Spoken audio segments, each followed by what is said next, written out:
শুভ সকাল বন্ধুরা, আমার নতুন একটি ব্লগে তোমাদের সবাইকে জানাই স্বাগত এবং অনেক অনেক ভালোবাসা জানিয়ে আজ ব্লগটি শুরু করছি। তোমরা সবাই কেমন আছো? আশা করছি তোমরা সবাই অনেক ভালো আছো, আমরাও খুব ভালো আছি।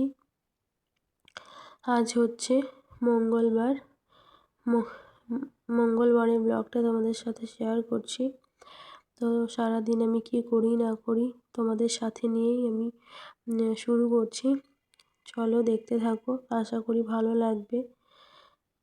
দেখো সকালে তো উঠে পড়েছি, সকালে উঠে ফার্স্ট আগে বাসি বিছানাটা তুলে নিচ্ছি। আর সকালে কি বলো তো, বিছানাটা না ওই সামনের দিকে আগিয়ে আসে, তাই তুলে আবার ভালো করে পেতে নিলাম। তো কি প্রত্যেক 2-1 দিন পর পরই যদি এইভাবে পেতে নেওয়া হয় তাহলে পরে বিছানাটা সুন্দর থাকে, তাই না? এই দেখো সব কিছু উঠিয়ে আবার নতুন করে ঝেড়ে আবার পেরে নিচ্ছি। আর আমরা যেহেতু এখন উপরের ঘরেই থাকি, তাই উপরের ঘরটা এই ঘরে তোমাদের দাদাভাই আসার পর থেকে এই ঘরেই শুয়ে থাকি। আর নিচে থাকতাম যেহেতু, আর নিচে থাকি না। কি বলো তো, 4 জন, এই খাটটা সবথেকে বড়, এই জন্যে এই খাটে এসে থাকি। তো চলো, আমার এদের তোমাদের সাথে কথা বলতে বলতে প্রায় বিছানাটা ঝেড়ে পাড়া হয়ে গেছে। এখন এই ব্ল্যাঙ্কেট, বালিশ এগুলো সব ঠিকঠাক করে রেখে দেবো। আর এই শীতের দিনে ব্ল্যাঙ্কেট যে গোছাতে গোছাতেই হয়ে যায় জানো, এই দুটো করে। আর এই যে কি ভারী ভারী ব্ল্যাঙ্কেট, আমার ভালো লাগে না ওঠাতে, কিন্তু না ওঠালেও আবার দেখতে ভালো লাগবে না, তাই না? এই দেখো এই ঘরে বিছানাটা তোলা কমপ্লিট হয়ে গেছে। জানলাটা খুলে দিলাম, খুলে বিছানাটা ঠিক করে আবার টান টান করে ঝেড়ে দিলাম। তো এই ঘরটা আমার পুরো কমপ্লিট হয়ে গেছে। এইবার মাঝের যে এই দেখো কালকে এখানে বসে শর্ট ভিডিও বানাচ্ছিলাম। শর্ট ভিডিও বানাতে তখন আর কিছু করা হয়নি। তো এখন মাহি এই উপরে এসেও দেখো এই টেবিলের কভারটা টেনে একটু টেরাবেঁকা করে দিয়েছে, তাই আমি এখানটাও এসে ঠিকঠাক করে গুছিয়ে নিচ্ছি। কারণ বাচ্চা ছেলেরা তো করবেই, তাই না? ওদের তো সব সময় কিছু না কিছু করতেই হবে। তো যাই হোক, তবু আমার মাহি অনেকটাই ভালো, সব সময় কান্নাকাটি এটা করে না, কোনো কিছু তেমন একটা না। কী বলো তো, বাচ্চাদের সেই যে ঘুরে বেড়ানো, সেটা ওকে নিয়ে ঘুরতেই হবে তেমনটা নয়। সারাদিন ধরো আমরা বাড়িতেই থাকি, কোনো তেমন একটা কিছু হয় না। হ্যাঁ, বাচ্চা মানুষ তো একটু বদমাইশি করবেই, তাই না? যেহেতু একদমই ছোট, তাও এখন তোমাদের দাদাভাই আছে, তাই কোনো রকম কোনো কষ্ট হচ্ছে না। তোমাদের দাদাভাই চলে গেলে তখন একরকম একটু সমস্যা তো হবেই, ছোট বাচ্চা আছে যেহেতু। তো চলো, আমি এই ঘরটা গুছিয়ে ঠিকঠাক করে নিয়েছি। এবার এই পাশের ঘরটায় গিয়ে ওই ঘরটাতে বিছানাটা ভালো করে ঝেড়ে নেব। এই ঘরটা ঝাড়ার আগে আমি যতগুলো বিছানার উপরে কাপড় জামা ছিল গুছিয়ে আমি এই ওয়ার্ড্রপটার উপরে রেখেছি, কারণ এই কাপড়গুলো নিয়ে নিচে যাব, ওই জন্য গুছিয়ে এই ওয়ার্ড্রপের উপরে রেখেছি। আর এই জানালাটা তোমাদের দাদাভাই খুলে দিয়েছিল। আমি তো বিছানার উপরটা কেমন যেন, বিছানার কভারটা একটু কেমন জড়ো জড়ো হয়ে গেছিলো, তো আমি বিছানাটা ঝেড়ে আবার সুন্দর করে রেখে দিচ্ছি। আর কি বলো তো, এই ঘরটাতে না খুব সুন্দর রোদ আসে ওই জানালাটা দিয়ে। তো এই জন্য এই ঘরটা খুব সুন্দর গরম হয়ে থাকে। এই ঘরটাতেও দিনের বেলায় থাকলে থাকা হয়, কিন্তু থাকি না, কারণ সারাদিনে কেউ না কেউ আসতেই থাকে, আবার নিচে নামবো উঠবো, ওই জন্য থাকা হয় না আর কি। আগে আমরা উপরেই থাকতাম, যেহেতু নিচের ঘর যখন কমপ্লিট হয়নি তখন জাস্ট রান্নাবান্না করে খাওয়া দাওয়া করতাম ওখানে, বাকি সময়টা উপরেই থাকতাম। আর যেহেতু এখন টিভিটাও উপরেই ছিল, তো মাহির অন্নপ্রাশনের আগে টিভি ওইগুলো সব ঠিকঠাক নিচে করা হয়ে গেছিলো। তো তারপর থেকে আমরা উপরেই থাকি, নিচেই থাকি। যেহেতু গরমের দিনগুলোতে না নিচের ঘরগুলো এত সুন্দর ঠান্ডা হয়, ওই জন্য নিচেই থাকি। আর শীতের দিনে তোমার উপরের ঘরগুলো খুব গরম, মানে গরম হয়ে থাকে, কারণ এই ঘরগুলোতে তোমার খুব সুন্দর রোদ পায়।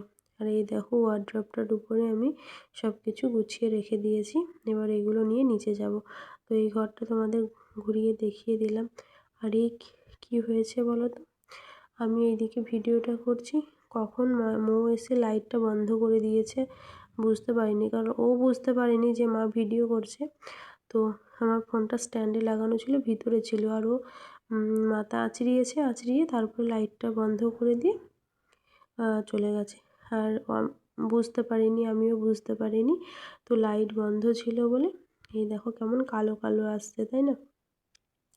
একটু দেখে নিও কষ্ট করে। আর আমার মাহিকে দেখো হাতে করে কি নিয়ে আসলো বুঝতে পারলাম না। ও কিছু নিয়ে এসেছে, আর আমি নিজের মতো বিছানার চাদরটা গুছিয়ে মানে ঝাড়ছি, আর ও মানে ওর দিদির বই নিয়েছে। তারপরে গিয়ে দেখলাম যে ওর বই নিয়ে খেলা করছে।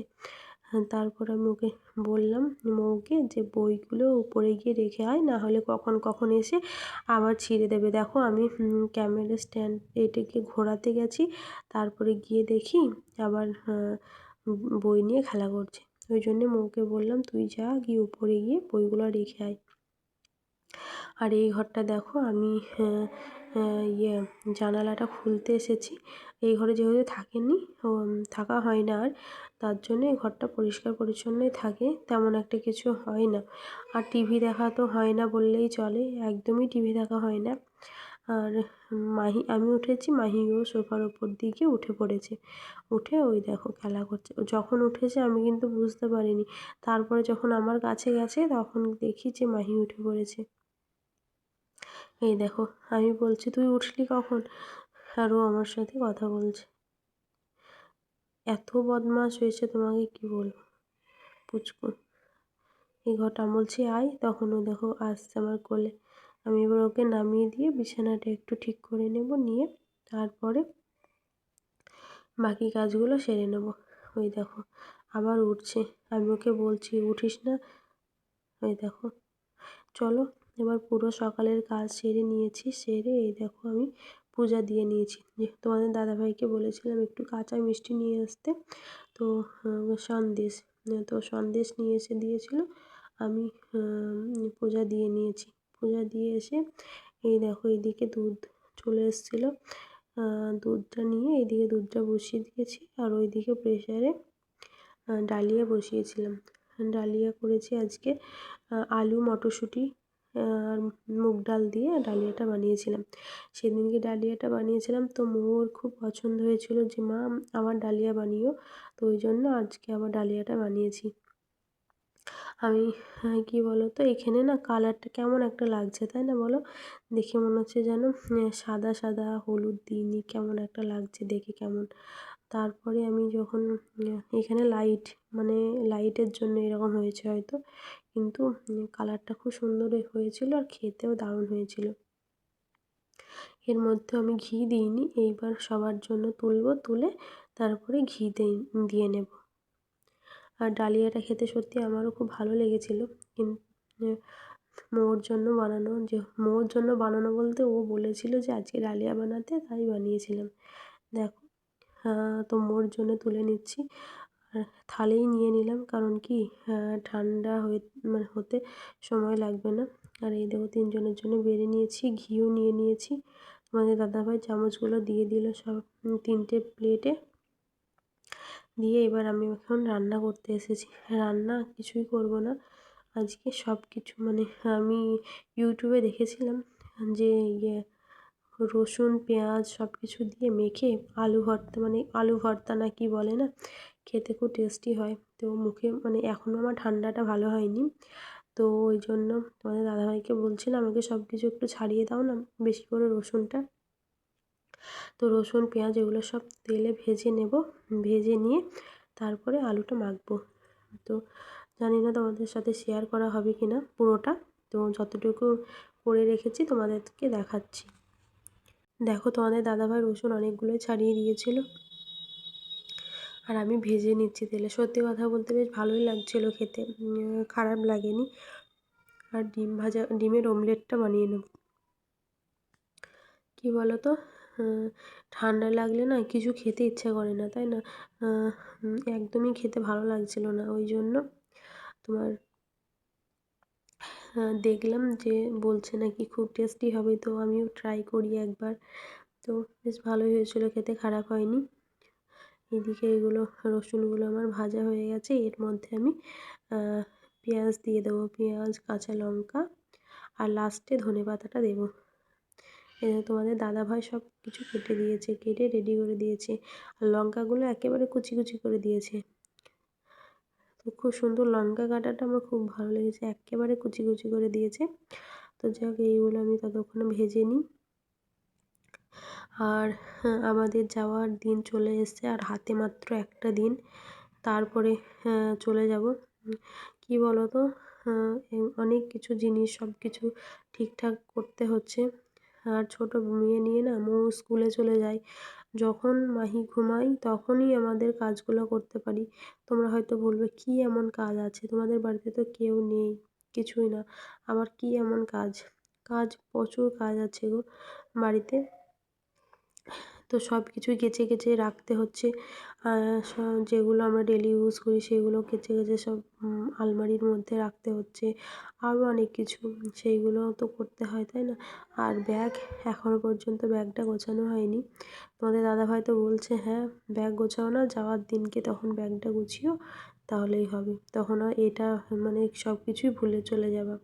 বলছি না না ঠিক আছে, আজকে ব্যাগটা গুছিয়ে নেবো।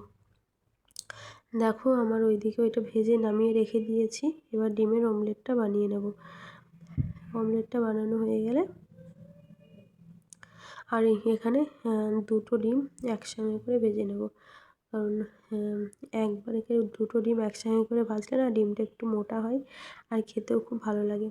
আর একটু সময় নিয়ে ভাজবো, তাহলে কি পেঁয়াজগুলো খুব সুন্দর ভাজা হবে। আর তাড়াতাড়ি করে ভাজলে হয়তো ডিমটা ভাজা হয়ে যাবে, কিন্তু পেঁয়াজগুলো হয়তো একটু ভালো ভাজা হবে না। তার জন্য একদম সেলফে দিয়ে দিয়েছি, দিয়ে আস্তে আস্তে এবার ডিমটা ভাজা হতে থাকবে, আর আমি বাকি ওই সাইডে যা কাজ আছে করে নেব। কী বলো তো, ডিম ভালো ভাজা না হলে না কেমন একটা আষ্টে গন্ধ আসে, তাই না বলো? ডিম, ডিম জিনিসটাই একটা কেমন একটা আস্তে আস্তে গন্ধ আসে। জানে ডিম অমলেট করে একটা হয় না ডিমের তরকারি, ডিমের ঝোল বলি যেটা আমরা, অমলেট বানিয়ে যেটা করি, ওইটা যতই সুন্দর করে তুমি রান্না করো কেমন জানি আস্তে আস্তে গন্ধ আসে। তার জন্যে সেই একবারের বেশি দুইবার খেতে গেলে মনে হয় আস্তে গন্ধ আসে। এই দেখো খুব সুন্দর করে ডিমটা ভেজে নিয়েছি, আর কত সুন্দর মোটা হয়েছে, তাই না? এবার এইটা 3 পিস করে নেব আমাদের 3 জনের জন্য। মাহির ডিম ভাজা খাবে না যেহেতু, কারণ ও ডিমটা খুব একটা পছন্দ করে না, ডিমের কুসুমও খায় না, খেতে চায় না একদম। কেন ওর ভালো লাগে না মনে হয় ডিম। তো এখন আমি ডিমটা ভাজা হয়ে গেছে, এবার মৌকে খেতে দিয়ে দেবো। মৌ খেয়ে নিক, তারপরে আমরা দুজন পরে খেয়ে নিচ্ছি। কারণ কি মাহি আছে তো, 3 জন একসঙ্গে বসেই খাই। তো তোমার আজকে ওর বাবা বলল যে তাই মৌকে আগে দিয়ে দাও। মৌকে তারপরে কি সবাই, মৌকে আগে দেওয়া হয়নি, সবাই একসাথেই বসে খেয়েছিলাম। কারণ মৌ আবার বলবে না আমি একা খাবো না, সবাই চলো একসাথে বসে খাই। তো সবাই লাস্টে একসাথে বসে খেয়েছিলাম। তো আমাদের ডিমের অমলেট হয়ে গেছে, এবার সবার খাওয়া দাওয়া করব। তারপর আর একটা কী বলো তো, আমার ভিডিওগুলো যদি তোমাদের ভালো লাগে অবশ্যই লাইক কমেন্ট শেয়ার করে দিও। অবশ্যই আমার পাশে থেকো, তোমরা পাশে না থাকলে আমি ইউটিউবটা মানে সম্ভবই না এই সামনের দিকে এগোনো। তোমরা আমাকে একটু সাপোর্ট করো, একটু ভালোবাসা দিও, এইটুকুই। আর ভিডিওটা আজকে আমি এই পর্যন্তই রাখছি। যদি সামনে আবার নতুন একটা ব্লগের সঙ্গে দেখা হবে তোমাদের সাথে। আজকের মতো টাটা, বাই বাই।